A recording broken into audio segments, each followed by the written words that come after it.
ایک عمر کی حرص، تھوڑا سا اور جی لوں، تھوڑا سا اور جی لوں، تھوڑا سا اور کما لوں. تو فرمایا اب یہ مجھ سے بڑی عمر کا ہے تو اس میں مجھ سے زیادہ لالچ ہے.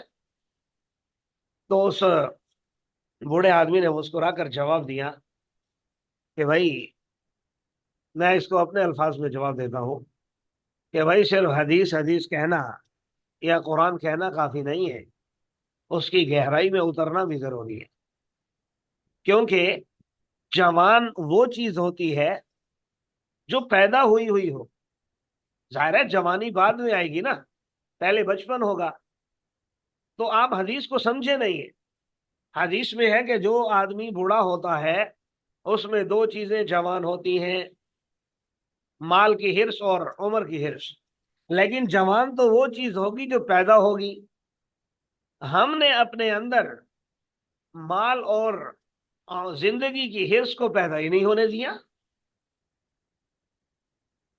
یہ واقعہ یہاں میں نے اس طرح ضرور میں آپ کو سنایا. وَفَرِحُوا بِالْحَيَاةِ الدُّنْيَا. اب لگ تو یہی رہا کہ جس کے پاس دنیا ہے وہ لعنتی انسان ہے، اس کے لیے آخرت میں جہنم کی آگ ہے. ایسا نہیں ہے. وَفَرِحُوا بِالْحَيَاةِ الدُّنْيَا یہ اس کے لیے ہے جس نے دنیا اپنے دل میں بسا لی ہو.